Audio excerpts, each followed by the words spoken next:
What is up, YouTube? This is Leo with DRIPCalc, and today I want to review 20 top holdings of SCHD, or Schwab Dividend ETF. So yesterday they announced their dividend for Q2, and it was their highest dividend ever, 82.4 cents. You can see right here. And now the forward yield on this stock, or this ETF, is sitting at 4.2%. Now, our software shows that the dividend should be about 77.6 cents per quarter, and that's based on the 98 holdings that they have and current outstanding shares of 703,350,000 outstanding shares. So here are the holdings that we're going to review. So the top 20 end with Ford, ticker F. We'll go from top to bottom, and I'll split this into two videos because that will be a lot of holdings to review, a lot of companies to review. I'll try to do this as fast as possible, but it's going to be a long video. So let's begin. Hey guys, quick personal plug. So there is only 9% of you who watch my videos are subscribers, so 91% are not subscribed. So please help me build out this channel. We're already up to 160 subscribers, and big thanks to everybody who subscribed, but help me out to build this channel. So smash that like button, subscribe to the channel, and let's jump into SCHD holdings review. Okay, so quick look at their dividends again. So if we go all time, you can see they started 13 years ago, 12 and a half years ago at 12 cents, and yesterday they announced 82-cent dividend. So that's a huge increase, and you can see the yield curve is going up, the dividend yield curve. And that means that their dividends are growing faster than their share price. Okay, you can see the CAGR here, 11.85% average dividend increase over the last 10 years. So each year, on average, it increased by 11.85%. That is amazing, guys. It's better than Microsoft. However, their share price, share price is suffering. So if we look here, in the last 3 years, it barely moved anywhere. And so about the same time 3 years ago in June 15, 21, it was 76.91, and today it's 77.34. So it's barely moved. However, basically, if we compare this to S&P 500 or SPY, you can see that SPY is greatly outperforming. By right now it's 52%, 53% total return over last 10 years, and that's the difference between the total return on the SCHD and S&P 500. Plus 53% total return in favor of SPY. However, if you look over here, it was the difference was as much as 32% in favor of a SCHD. That was a year and a half ago. So the reason for that is because a SCHD share price has barely moved in the last 3 years. On one side, it's, you know, you're sitting there and like holding that stock that's not growing. However, your dividends are growing in the meantime, and if you reinvest your dividends, if you're dripping, then you're getting more shares for your money, and your overall portfolio is growing. So that's a good thing about SCHD. I'm not going to dive into why that's happening, because that's a whole different topic, and I'll make a video about retiring on SCHD versus SPY, like investing in S&P 500. So anyway, let's start with the holdings. Number one is Home Depot. Quick thing, they just had a reconstitution of their holdings. They got rid of few stocks, they added few stocks. The most notable was Broadcom. They got rid of it because the dividend yield on that stock has gone down tremendously because of the share price. The share price just went bonkers. I think in the last month it's up 30%. But okay, let's go into Home Depot, HD stock. For this video, we will be using our DRIPCalc Pro visual stock research tool, where you can look at different important metrics as well as compare different stocks side by side. So here you can see two metrics for each company. You can see side by side which one is doing better, which one is doing worse, and make your buying decision or not buying decision based on this information. And I think this software is pretty great. So if you want to try it, we offer 2 weeks free trial as well as lifetime 30% discount for people who sign up through the code that we provide in the description below. This is a limited time offer, so don't miss it. Again, you can try it completely free for 2 weeks, and if you don't like it, just cancel it. And again, the link to the code and to sign up is in the description below, as well as the pinned comment. Let's begin. So Home Depot stock is currently paying 2.63% dividend yield. That's forward yield, and they're paying $9 per year. The share price is sitting at $3.41. You can see they're increasing their dividends faster than the SCHD at almost 17% per year average over the last 10 years. However, the last increase was mere 7.66%, which is still great. Share price is growing also at a very respectable 15.5% per year. That's 10-year CAGR. Okay, on dividend safety, Home Depot is staying in a comfortable zone. typically below 60%. However, the last 2 quarters, they were, it topped out at 74% dividend payout ratio. So while it's, not good, I don't think it's a big point of concern, because Home Depot is a massive company, and I don't see them going out of business anytime soon. They're growing, share price is growing, the earnings are growing, although lately not as fast. You can take a look. See, the earnings grow nicely. Over here they had a big dip in great financial crisis during that recession, and then during COVID it just skyrocketed. However, it stayed flat in the last 4 years, give or take. So I think there's bright future for Home Depot. It's not going anywhere. I think it's a little bit overpriced right now, so if you were to buy it, I think the share price around $300 would be slightly better. Now, on the other side, it just ran up to like $390 over here 3 months ago, and then it dipped to $325. So if you bought over here, you're sitting underwater. I think that $280 is like amazing price for this stock, and I should have bought it during this dip in October, but I didn't. Whatever. Back then it was yielding over 3%. So you can see here, where is October? Right here. No, actually only 2.5%. So it's still yielding 2.6, so that's nice. Again, the stock is growing nicely. EPS versus PE, you can see that PE is slowly rising, so that's not very good. And that means that they're earning less money per share price. All right. Free cash flow. Let's take a look at the free cash flow right here. So this is the money that they actually have to pay in the dividends and invest in the business after all the other expenses. You can see overall it's going up. It's all over the place, but the overall trajectory is positive, and that's a good thing. 10-year CAGR on free cash flow, 7.38%, very good. 2-year CAGR, I think it's too short of a time to basically use this metric for 2 year, because it's all over the place. If it was more consistent, then yeah, but we gotta use the 10-year and the 5-year. 5-year is pretty measly 3.61, so that's not very good. EPS growing nicely over time. You can see again last year it's kind of trending down. So, and that's why I think right now the share price is a little bit on the high side. I would not be buying it at current rate. CapEx around less than $1 billion. In the last year it actually went down, but over last 10 years CapEx is growing at 11.43%, so that's not great. Stock-based compensation is also growing, but so is the company stock price. So the good thing is they are buying back a lot of shares. You can see they started 10 years ago at 1.35 billion shares, and now they are below 1 billion, and they're buying on average about 3.22% over the last 10 years. So that's the CAGR on buying back the shares, which is good. Now, gross profit margins. You can see it's trending down ever so slightly, but it's sitting above 30% mark. So that's pretty good. I don't like that it's trending down, but it's not a big big change. It's nothing huge. Like if it dropped to 25, then we would be concerned. Net profit margin also trending down overall. Here it peaked at 11.8% in Q2 of 22. However, it is above their 20-30 year average. So that's a good thing. They're making more money for every dollar they bring in revenue. So, okay, we are done with HD. Again, they are contributing a nice amount of money to the SCHD family. Let's go to Cisco. So, Cisco is, or was, NVIDIA of the .com bubble. The share price just ran like crazy. People were buying it like there's no tomorrow. And then .com bubble happened. Let's look at the share price. Boom, right here. So, Cisco never recovered to those highs. After .com, it bottomed at like $10. It was as high as 73 and bottom at $10. So if you bought over here in 2002, you would be golden, but you never know. All right, so we're not here to talk about Cisco share price. Let's look at their dividend. They are paying currently a little bit better than Home Depot, 3.22%. That's based on the last payout, so soon it's coming up.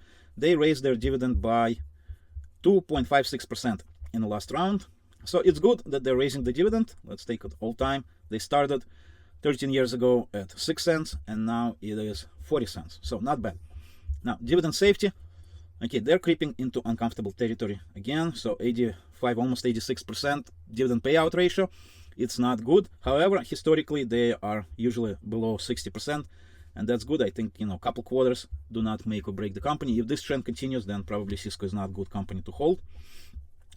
And their EPS is almost the same as their dividend and that's not a good thing. And their PE ratio is going up, which is also not great. That means they're earning less money, and the share price is not being adjusted to account for that. So here they picked out in the recent, since COVID, they picked out over here in December 21 at $61. Now they're sitting on 46, 47. All right, 10-year CAGR and the share price 6.71%, and dividend 10-year CAGR is 7.73%. So that's good. But again, last year they increased last quarter they only increased it by 2.56%. That's below rate of inflation, so that's not great. And the same thing for the last 2 and 3 years, last 5 years also 2.71% dividend CAGR. So the dividends are not growing fast. Let's look at their yield curve. It's basically flat, so that's not great. Again, dividend safety is not looking good right now, but we shall see. Their earnings are coming up soon-ish, in about a couple months. So if we don't have an announcement right here, it's more than 45 days away. So about a month and a half, 2 months until next earnings. Okay, let's look at their revenue. It has been basically flat for the last 10 years. So here's 2014. It's the same level as it was 10 years ago. That's not good. So in 23, it peaked at 15 billion. Now it's back down to 12.7. Hopefully they can increase the revenue. There's a massive build out of AI infrastructure, so those guys need internet access. However, Cisco is not the only name in the game. They're not the only makers of the routers. So yeah, good luck to them. Net income is basically flat. It's below where it was 10 years ago. It's barely growing. Let's look at the you can see over the last 10 years every CAGR is negative for the net income, so that's not a good sign. Free cash flow, a mere 3% growth over the last 10 years, and EBITDA is almost flat. 1 year EBITDA is down 21%. Stock-based compensation, wow, this is terrible, guys. I really don't like this. They are giving away $800 million as stock-based compensation, and their net income, let's take a look over here. Basically, they're giving away like 45% of their net income as stock-based compensation, and that is not good. It's very high. I don't like that. It's growing very fast. Over the last 10 years, growing like at almost 9%. It's not good. However, their CapEx, capital expenditures, is decreasing, and that's a good sign. They're slowly buying back shares at about 2.41% over the last 10 years.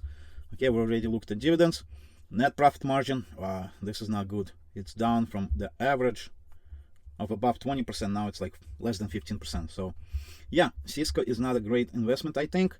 Gross profit margin is consistently above 60%, so that is good, but something happened over here in the last quarter. The net profit margin really took a dive, and PE consequently went way up. Let's look at their historic PE.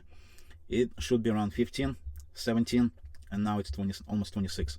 So I think the stock is right now overpriced. I would not be investing in it, but it's part of a SCHD. Let's move on.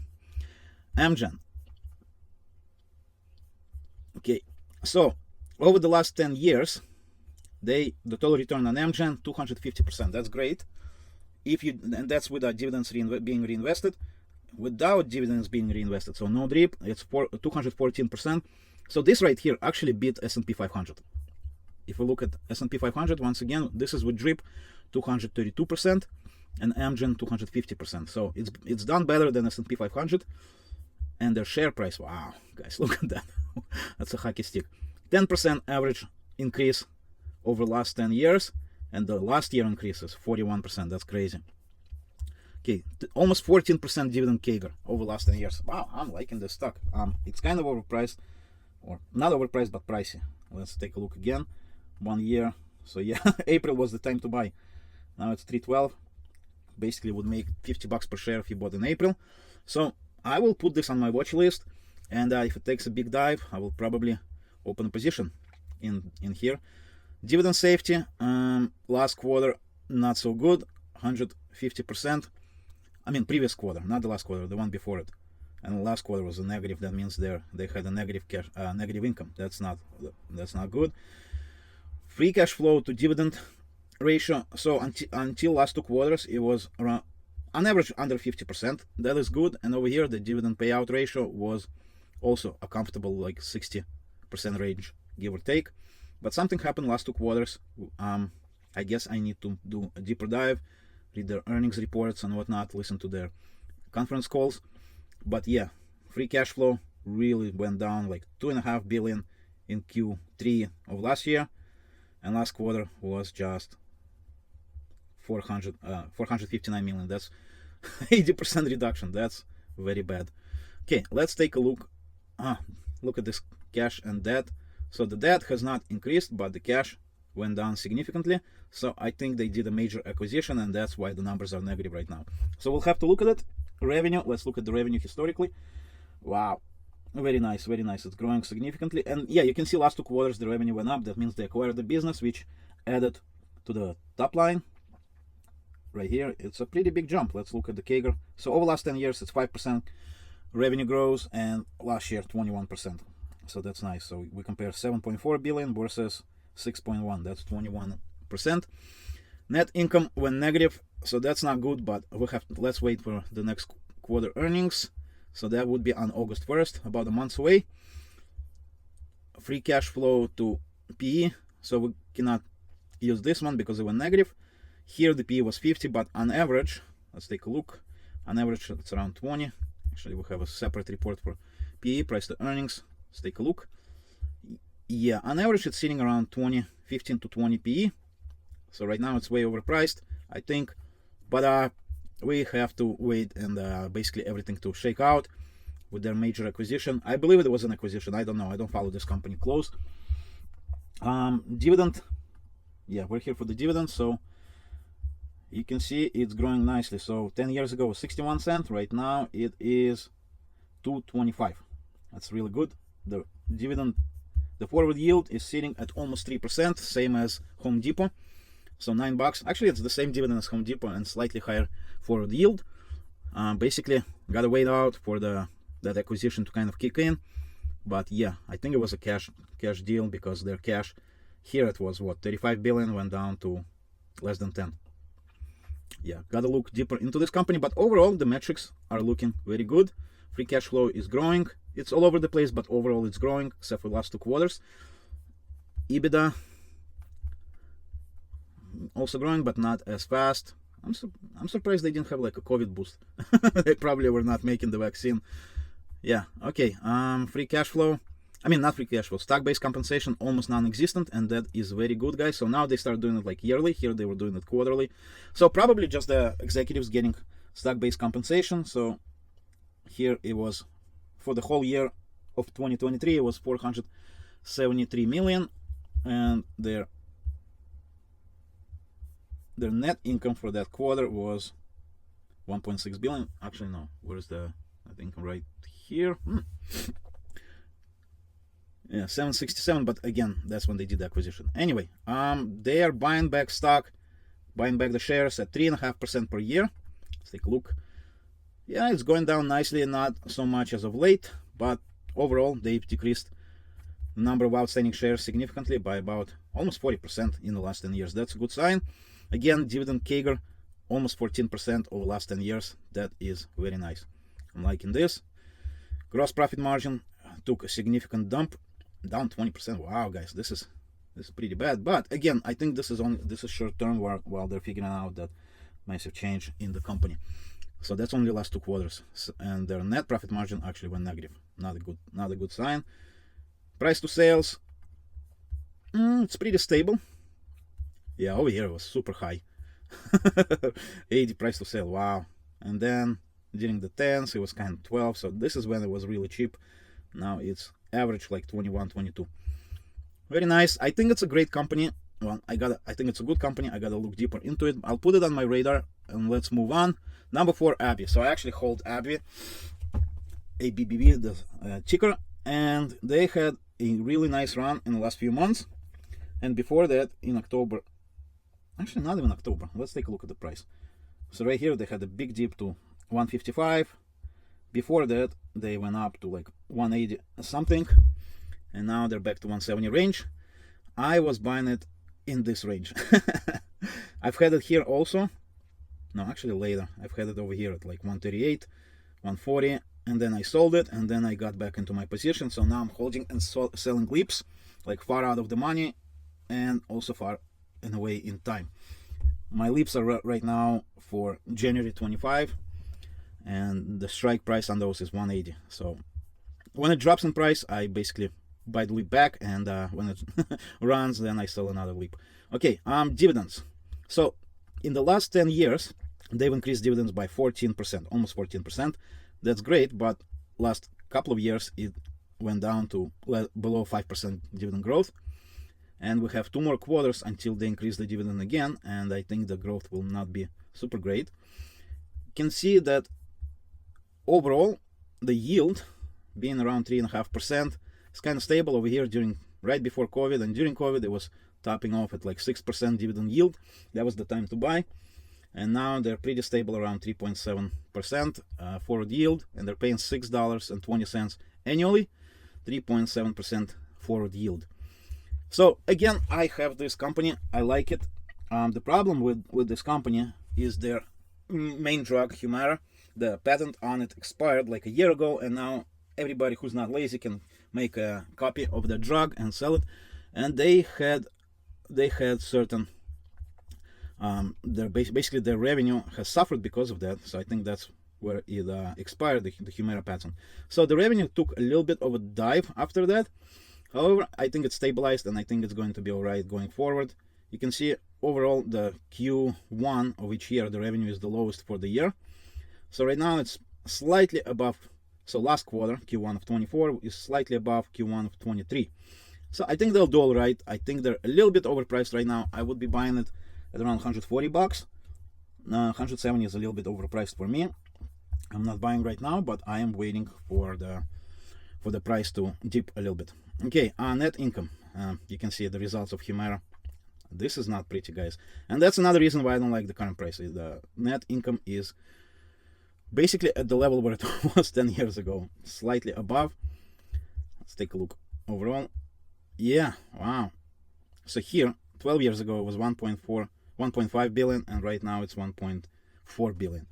So during COVID they did really well, and actually they were not selling the vaccine, guys, so they just did well.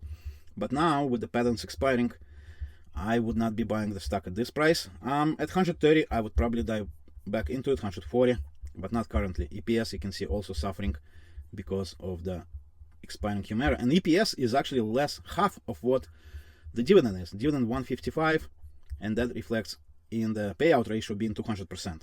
However, you need to look at their free cash flow per share, and that is 217. So the free cash flow covers the dividend, and you can see here about 72% of the free cash flow went to pay the dividend last quarter. However, the average is around 50%, so that's increasing. That's not a great sign.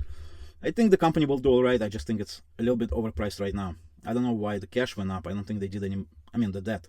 I don't think they did any major acquisitions here, but the debt went up 11 billion while the cash went up only 6 billion. Yeah, that's not good. I don't know what happened. Maybe they did buy a small company. Whatever. Over the last 10 years, shares outstanding are basically flat, actually increased by about 10%. So 1.61 billion versus 1.77. So yeah, that's almost 10%, just about 10% increase. So they stopped buying their shares. They buy a little bit, like less than about 0.17%. That's not good. Dividend CAGR, again, 14% over the last 10 years, but lately they have not been increasing it too much because their net income is suffering. And you can see this here, net profit margins historic are way below the historic norm. So historically it's around, let's call it 20%, and right now it's sitting around 10%. Yeah, that's not very good. Gross profit margin, on the other hand, is going up in the last 10 years or last 5 years, but it's below the previous average of like 78%. Yeah, so not good. Price to sale, and there you go. Price to sale is going up. That means the company is getting more expensive compared to their revenue. So yeah, I'm not going to be buying ABBV, but I will hold my shares, collecting dividends, selling the call options. So yeah. All right, CVX. This is Chevron, second largest publicly traded oil company after ExxonMobil. Now we're not talking about Saudi Aramco because they are not really publicly traded. They are traded, but like it's weird. I don't think you can even buy them in the US. Anyway, so CVX, I have some shares, guys, and I've bought them before the Ukrainian war began, and my average is, I bought it at 89 or 87, and with all the dividends, and calls that I've been selling, I think I'm seeing like on a $70 average for my shares. So, and I actually made a video about it. You can watch it. I'll link it in the description below, how I sell call options on my shares, and if I get a sign, I just sell a put. So it's been profitable. I collect the dividends in the meantime. But let's talk about this company. So 4.2% forward yield, which is good. It is about the same, or actually slightly higher than the SCHD average, or SCHD forward yield. So again, over here, the forward yield is calculated at 4.26% on the SCHD, but guys, this was the highest dividend ever, and the forward yield is calculated based on this number, 82 cents. So I think their next dividend will be like 73, 75 cents, and the forward yield will drop because that's calculated automatically. So I think overall, because CVX or Chevron, their dividends are stable, so their yield is actually not bad, and it's about average over the last 20 years, almost 30 years. But before that, it was actually higher yield, and therefore the share price was cheaper based on the revenue, actually based on the payout. Anyway, so their dividend safety is sitting very nicely at around 40-some%. So last quarter was 55%, but you know, you gotta look in aggregate, not just like one quarter. Here it was 124 because they had a bad quarter. Right here, $1.21. But overall, it is very safe dividend player. They have a lot of cash. They also have a lot of debt, but you know, oil is oil. They have a lot of oil, and they'll keep selling it because people, you know, no matter how much we greenify our planet, we will need oil for the next 50 years at least. Okay, so it's a safe dividend player. I think it's a little bit overpriced for my liking right now. Actually, all oil stocks, especially ExxonMobil. I have a bigger position in Exxon, and I think it's way overpriced for the dropping. The revenue has been dropping lately, so I don't like. And you can see this in the free cash flow. So during COVID, it topped out over here at 12 billion. That was free cash flow. Last quarter, it was just 2.9 billion, less than 3 billion. So that's a huge drop in free cash flow. Net income, EPS $3, and over here it was almost $6. So debt, they have paid down a lot of debt since then because they had a big cash pile. However, cash pile has gone down and their debt is slightly increasing. So right now they are in the process of acquiring Hess, and that would be an all stock deal. They won't pay any cash for that. However, because Hess owns a stake in Guyana oil fields, and ExxonMobil was actually one of the developers of that oil field, they're trying to block the acquisition, and without Guyana, Chevron will not be acquiring Hess. So I actually hope that they will, although I have shares in both companies, so I benefit either way. But so as far as like buying oil stocks, I think it's a little bit overpriced right now at 156. It ran up as high as like 170. Let's take a look. Yeah, over here it was 180 9 months ago, and over here at the peak it was 166 in the recent few months in April. And yeah, I think it should be below 140 for me to buy this stock. Now you may notice that I have this like it should be cheaper, yes, but I've been playing back and forth on Chevron, and I think it's just way overpriced because, like, check this out. So over here oil was $140 and Chevron was 180. Right now oil is down 50% from the peak, and the Chevron price is down maybe, I don't know, 20%, whereas oil price is down 50%, and they have a break even of about $40. So let's say oil is $80, so they only make net of about $40 a barrel, whereas during 120 days they were making $80 a barrel. So their net profit was 100% higher, and that reflects in their earnings and their PE. And so I think, let's take a look, price to sales. Actually it's guys, it's actually pretty flat. However, price to earnings, so here it was super expensive, but then they had a bad quarter. PE is, yeah, over here, look, price to earnings was 6, and right now it's 13. So yeah, I think it's overpriced. I would not buy this company above $140, probably even less. I think all oil stocks right now are overpriced. Okay, let's move on. Our next stock is LMT. I don't know this company. Lockheed Martin, of course. Profiteering from the war. Okay, wow, guys, take a look at this. 10-year return on Lockheed Martin is 276% with DRIP, and 240% if you didn't reinvest the dividends, and that is once again better than S&P 500. So let's quickly glance at this. 9% 10-year CAGR on the dividends. Last year they increased it by 5%.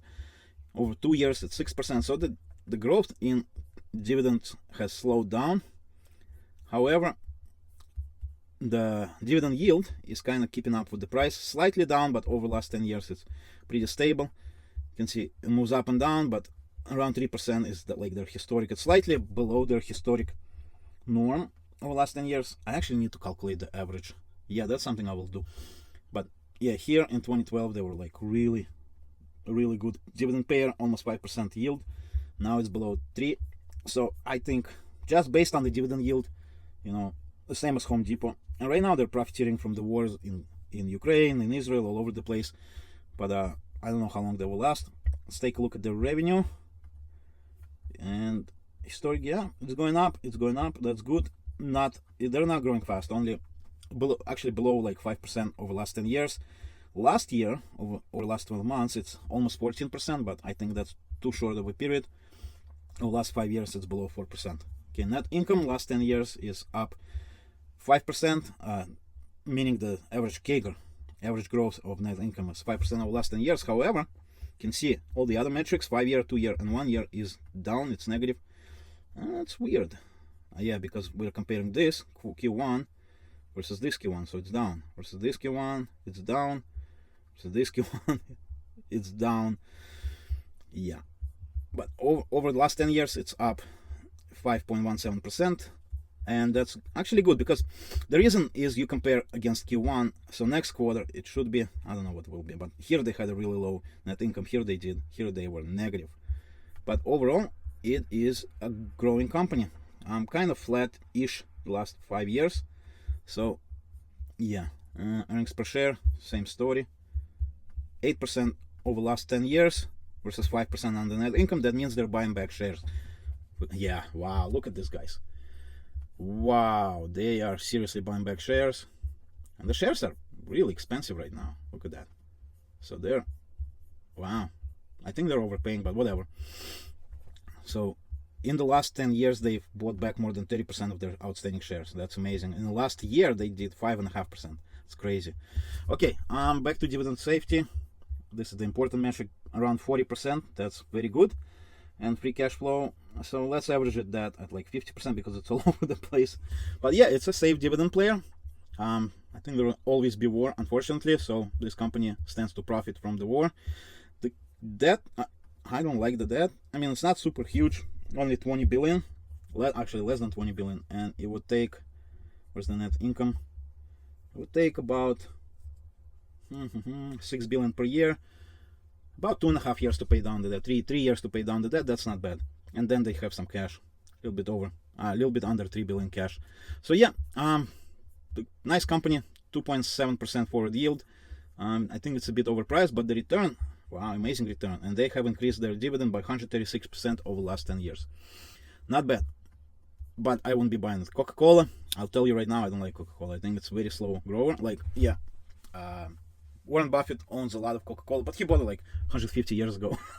So he's collecting a lot of dividend. But you see, like, look, in the last 10 years with dividends reinvested, it's up 108%. Like, you can just invest in a SCHD and you would do much better.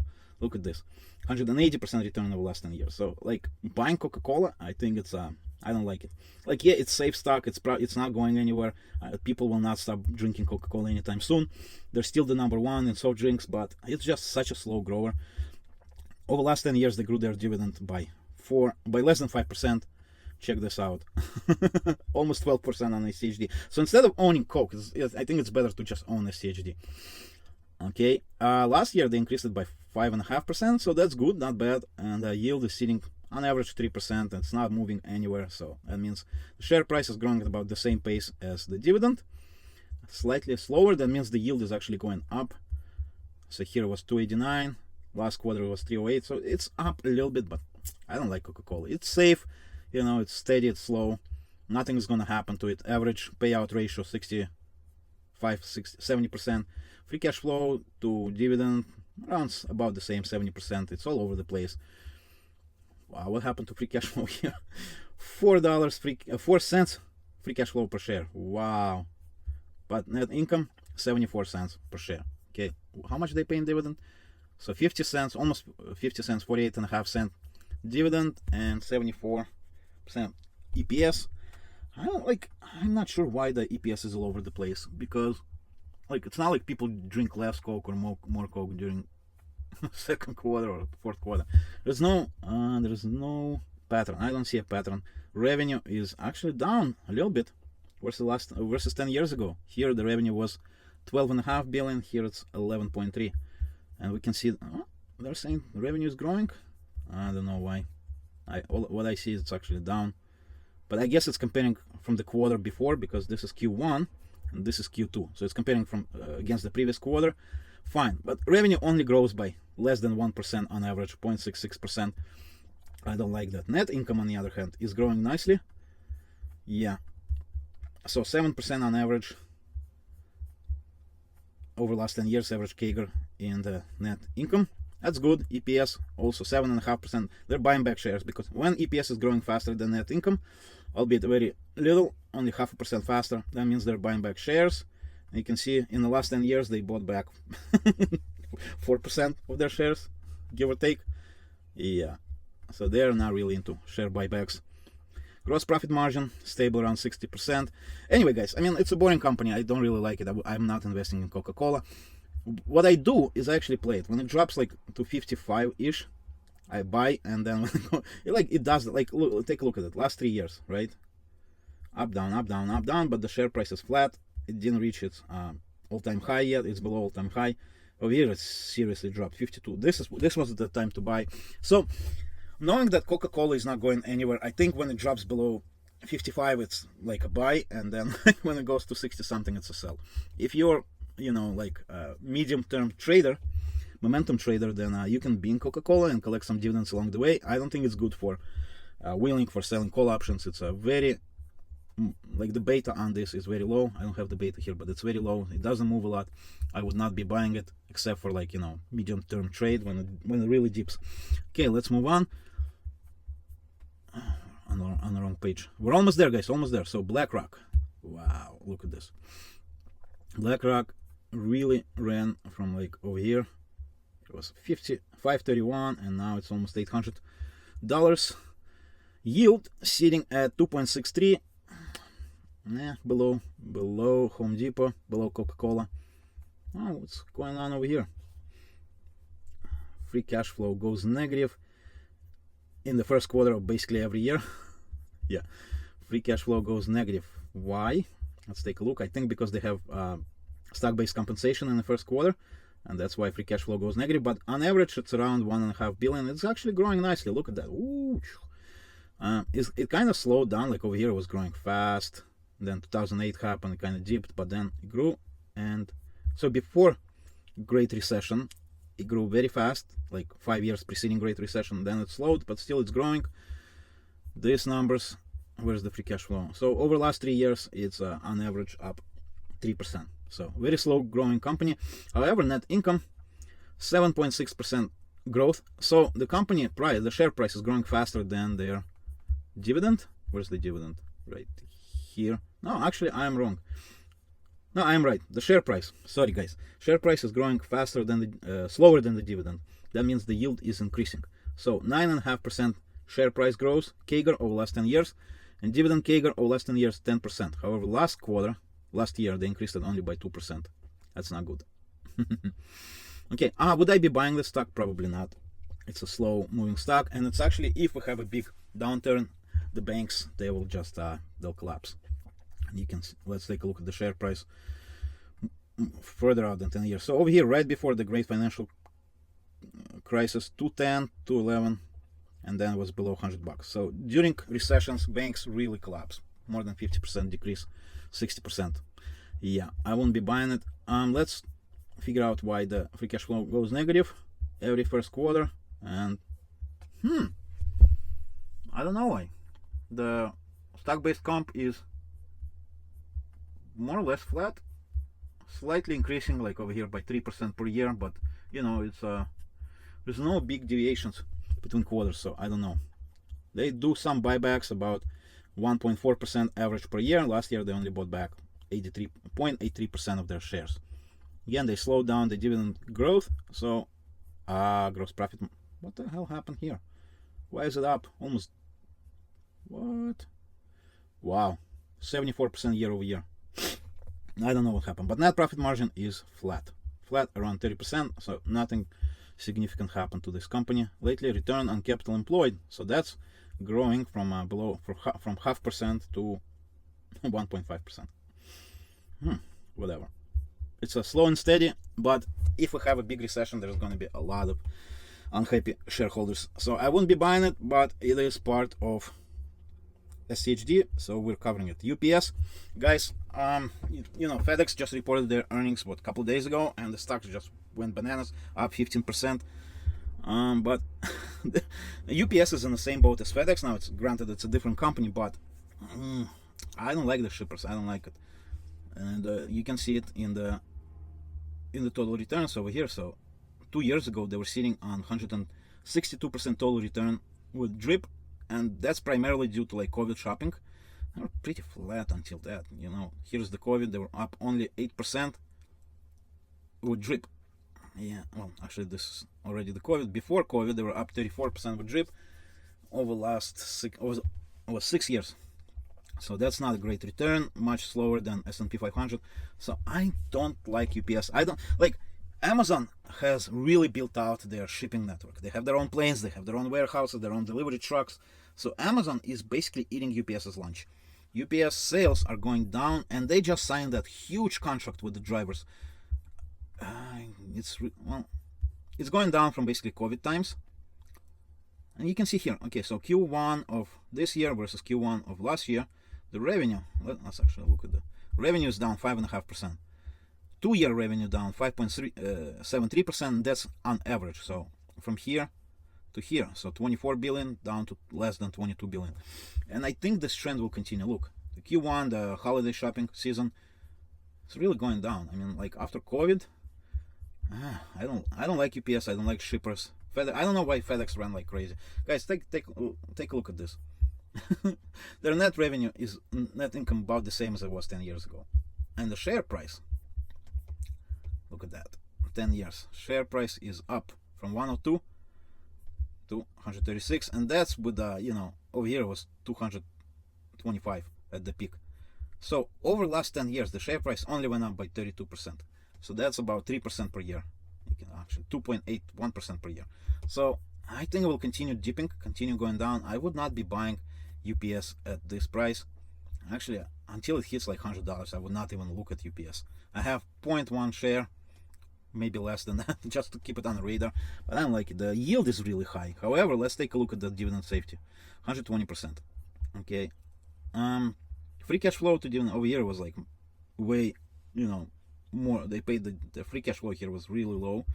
I don't know why. So 42 cents per share. But look at that. Look at that. The PE of this company just skyrocketed lately, and the reason for that is because the EPS has been going down tremendously. Wow. So yeah, I don't like UPS at all. They increased their last year. They did a new contract with the drivers. That was so expensive for them. I think they will be either cutting down. Well, I mean, even with like self-driving trucks, what can they do? They still need to actually bring that package from the truck to the front steps, you know. So yeah, the automation will not help them. You can see the cash is just dwindling, and I mean, at least they're paying down the debt, but net income down 42% in the last year, down 35% on average. Like that's CAGR, that's more than. So $1.11 billion net income here, first quarter. Let's compare here, first quarter of 23, first quarter 1.9 billion. I mean, it's down like 75-80% in 2 years, and it's basically flat from 10 years ago. And the prospects are not great for this company. I don't like it because Amazon is eating their lunch. They're taking away the market share. FedEx is also but FedEx is also like losing. You know, the shipping volumes are down, the package size is down on average. So yeah, I would not be buying. At least they're not doing stock-based comp. At least they're cutting that down on that, because like over here they gave away like $718 million in stock-based comp. Here they have zero, 34 million. That's good. They're slowly buying back their shares. I think I don't think it's a smart move for the company. Like, how are they gonna grow? Amazon is the #1 online retailer, and they ship their own packages. Like, sure, UPS does some shipping for Amazon, but not a lot. And you can see net profit margins are dropping. So here it was like in the 8% range, and now it's 5%. During COVID, it was very high, but then step down. Gross profit margin, I don't know why it went up, but yeah, see, it was 40% here. Let's take a look at all time. Yeah, wow, look at this, guys. This is horrible. Gross profit margin went down significantly. PE is rising. So the historic PE on this company should be like 11, 12, and now it's 20, 28. Like, why? The stock is just overpriced. I don't like this company. Yeah, sure, great dividend yield, but you know, they're making less money than they're paying in dividends. That means they're going to start borrowing the money just to keep up with the dividend. Look at this, 120% payout ratio. Yeah, this is not a safe company to invest, guys. I would not be doing it. Okay, we got one more in this first part. So Texas Instruments. I actually, back in the day, a long time ago, I was a temp at Texas Instruments plant, and we were making the metal parts that the microchip would go on, and then would get packaged, like with all the legs that get soldered down to the motherboard or whatever the board. So I was temping those. I wasn't an employee of Texas Instrument. I was working for a temp agency, but whatever. Short anecdote. Okay, so the company stock price really dipped over here in October, but so did like pretty much every company. Wow, $1.51, $1.52, and here it went to almost $200. Wow, actually above 200. Wow, guys, that's a massive move from over here. 140. What? 140 in October, guys. That's insane. So went up like almost 50% in 6 months, 7 months, whatever. Okay, dividend safety, 107. I don't like that. I don't know why, but the yield right now is sitting at 2.7%. Wow, look at that return. Wow, 427% return in the last 10 years. Wow, it basically almost doubled the S&P 500. Dividend increase in the last 10 years, 333%. Wow, that's insane. Almost 16% dividend CAGR over the last 10 years. However, last year, below 5%. Share price CAGR over the last 10 years, almost 16%. So dividend is growing faster than the share price, which is a good sign. However, I'm not liking this. I'm not liking this at all. So they were on average at like 50% dividend payout ratio, and something happened here. I don't really follow them closely, but also free cash flow would jump like around 60%. But now it's all over the place, so it's hard to see. Okay, so negative free cash flow. Now this is GAAP, guys. Whatever you see on Robinhood, that's not GAAP. Free cash flow negative. EPS $1.20, and their dividend is $1.30. So they're making less money. Wow, look at that. It's going down. See, ever since like mid-COVID, it's been going down. What's going on? Why is the share price rising while the net income is going down? This is pretty crazy. Market is being stupid. What can I tell you? Look at that. The PE was around like, okay, 22. Let's take a look at PE, price to earnings. Yeah, so it was an average of 20, and now it's 36. Why? I don't know. Price to sales. I don't know why people are paying so much money for this company. Look at that. 10 years ago, Texas Instrument price to sales was 15. Now it's 43. Why are people paying so much money for them? Their net profit margin is dropping from average of 40% to 30% now. Gross profit margin on average was like 60 something, 67. Now it's 57. P is rising. Price of sale is rising. Return on capital is dropping. Return on invested capital is dropping. I don't know why people are buying this company. I really don't like it. EPS, it was growing.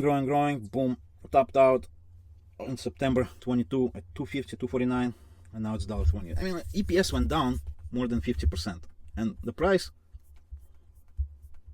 is the same. No, actually, well, the price went up. Look at that. September 22, That's when they announced the quarter, maybe like no, this is August. So September 22 was 160. Now it's 190, went up as high as $202. That's crazy. All the metrics are going down and the price is going up. Look at that. Well, at least their cash pile is growing, but I think the cash pile went up because they borrowed the money and they just parked it as cash.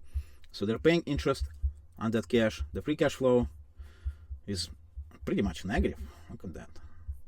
It was growing, and then boom, over here in 23 it just went flat to negative. EBITDA going down. I mean, it's very interesting. I would do some research, but looking at these numbers, I just wouldn't buy this stock. I mean, guys, price to sales 43. That's insane. PE ratio 36. I mean, just buy Nvidia. It's the same PE. Why buy Texas Instrument?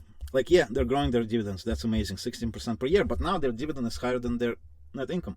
Like even over here, $1.50, $1.49, and the dividend is $1.30. So they basically cover their dividend with the earnings, and the free cash flow is negative. Where's the free cash flow per share? Right here. So in the last 5 quarters, their free cash flow does not cover their dividend at all. Like look, 85 cents free cash flow per share, and their dividend is $1.30. And the other quarters, 49 cents versus $1.30. I think it was a little less, $1.20 over here. Where's the dividend? Yeah, here it was $1.24 before they raised it, but their free cash flow does not cover the dividend. It's really bad. They are increasing their capex by 32% on average per year. Wow, look at that. The building factories, I don't know where they're putting money. Their stock-based compensation is growing. Okay, so it's pretty small, 106 million versus net income of 1 billion. So that's 10% of net income. It's growing while net income is going down. Yeah, I'm not liking this company. They're barely buying back the shares, which is actually good because their shares are way overpriced. Over here, this is when they should have been buying. But yeah, anyway, I don't like Texas Instrument. I don't know why the price is so high on it. And honestly, I wouldn't even care enough to do the research. I think it's just way overpriced right now. So yeah, I mean, at this metrics, you're better off just, you know, betting on Nvidia. At least it's growing on every metric. By the way, guys, let's take a look at Nvidia. While it's not part of a SCHD, just like last 10 years return 43,000%. It's just like, what? 10 years ago the share price was, now this is on adjusted basis, post split, 46 cents. The dividend is not growing. I mean, like, it's pretty flat. They did increase the dividend before the split. Dividend payout ratio less than 1% on free cash flow basis, less than 1% on a net income basis. Look at that. The PE of Nvidia, this was last quarter. I don't know why would, wait, they just, this is weird. They did the earnings a while back, I guess end of April. Maybe, I don't know. But anyway, the free cash flow, no, PE on Nvidia is the same as Texas Instrument. While Texas Instruments, every metric is going down. Look at this hockey stick. Yeah, it's just like cash going up. Everything is going up for Nvidia. Wow. Now it's overpriced, but whatever. Look at these metrics. It's insane. Net profit margin, guys, 57%. Wow. PE. Let's look at the historic PE. It's over here it was 20, and then basically after COVID, like since COVID, it's below its COVID era average. So is Nvidia overpriced? I think it's actually cheap compared to Texas Instruments. Would I be buying Nvidia? I don't know. I think like once there's growth slows, just the growth slows, the percentage of growth, the stock will take a dump. But 1 year revenue CAGR 260%, 10-year CAGR 37% in growth in revenue. Look at that, guys. So yeah, Texas Instrument, I think they should be removed from SCHD. Like they're paying very high dividend, but I don't like Texas Instrument. Okay, actually, yeah, 2.7%. That's not super high. Okay, guys. So this ends our top 10 holdings. So in the next video, I'll make the next 10. So starting with Verizon until Ford, and actually I also want to include Paychex in it. It's very interesting company, Paychex. So we'll do that. So come back for the next video to check out the next 10 top 10 holdings. So top 20 holdings, the second batch. And for this video, I'm using our DRIPCalc stock research tool. Actually, I'll show it to you. So let's compare NVIDIA to Texas Instrument. And while I'm doing it, I'll tell you about this tool. I think it's pretty great, TXN. So you can compare stocks side by side. You can visually see all the earnings metrics. Look at that, Texas Instrument versus NVIDIA. So you can see all the metrics side by side for each company. So this is the dividend for NVIDIA, for Texas Instrument. Here you have the yield, dividend yield curve, the dividend payout safety, the dividend to free cash flow. All the metrics are side by side, and then like you can actually do like individual companies if you don't want to be overwhelmed by reports. So these are reports for each company individually. And basically, because we recently launched this tool, we're running a promotion, 30% lifetime discount. So if you sign up today, 10 years from now, if we raise the price, you would be paying the same amount as you get today, and we're adding 30% lifetime discount on top of that. So if you're interested, we offer 2 weeks free trial. So if you don't like it, just cancel, and you can use both tools, like stock compare tool and the individual research, and we'll be adding some additional functions to that. If you're into YieldMax funds, we'll actually have for our members only all the daily trades and positions for the YieldMax funds as part of this membership. So if you're into that, again, 2 weeks free trial and 30% lifetime discount. If you like that, I will put a link in the description below for you to try it out, as well as in the pinned comment. And guys, once again, please help us out grow this channel. Again, only 9% of your subscribers, so help us out, guys. I will publish the second part of this video shortly, probably also today. So thanks for watching. Smash that like button. I'll see you in the next video.